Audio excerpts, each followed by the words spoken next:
A minuta do relatório narra o colapso do sistema de saúde no Amazonas. A minuta mostra que o agravamento da pandemia em Manaus foi tema de uma reunião entre o Ministério da Saúde e o governo do Amazonas em 28 de dezembro do ano passado, 2 semanas antes do colapso no fornecimento de oxigênio. Um documento com o título Plano Manaus foi elaborado e já indicava a piora dos registros de casos, internações e mortes no estado.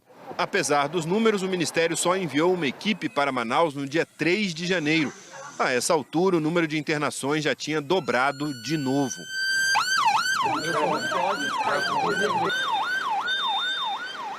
O Ministério disse que a demora de quase uma semana ocorreu por mudanças na gestão municipal.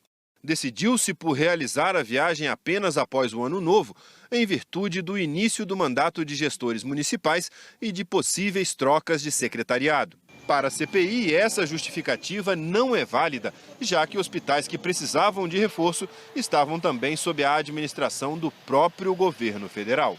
Quando chegou a Manaus, o grupo do Ministério da Saúde concluiu no dia 4 de janeiro que havia possibilidade iminente de colapso do sistema de saúde em 10 dias devido à falta de recursos humanos para o funcionamento dos novos leitos. Estava começando o momento mais dramático da crise no Amazonas, o colapso no fornecimento de oxigênio.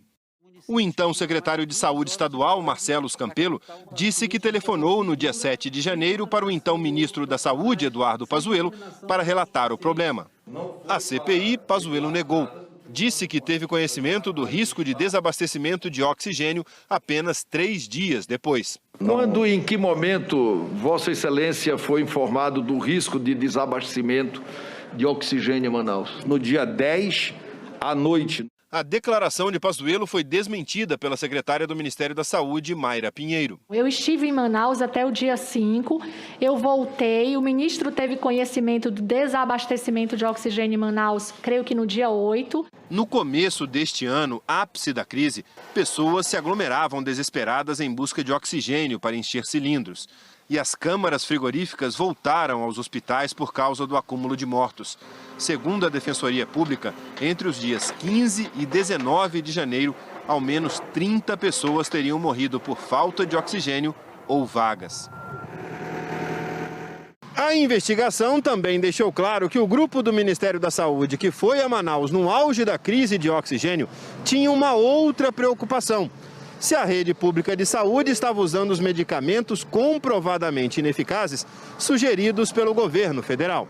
A minuta da CPI também afirma que, num relatório feito um pouco antes do colapso de oxigênio, o grupo anotou que a atenção primária não estava utilizando as orientações de intervenção precoce para a Covid, conforme orientações do Ministério da Saúde. A comitiva do Ministério, coordenada por Mayra Pinheiro, utilizou a viagem para lançar a plataforma Tratikov, um aplicativo que, em qualquer caso, recomendava o tratamento com drogas sem eficácia comprovada. Segundo a CPI, se por um lado observa-se que o governo federal se omitiu no monitoramento e na busca por soluções concretas e tempestivas à crise humanitária que se instaurou em Manaus, por outro lado, patrocinou e induziu ativamente a prescrição de medicamentos com ineficácia comprovada. Pela atuação e omissão durante a crise no estado do Amazonas, Eduardo Pazuello e Mayra Pinheiro estão entre os indiciados pela CPI. O relatório aponta os crimes de prevaricação, epidemia e crime contra a humanidade.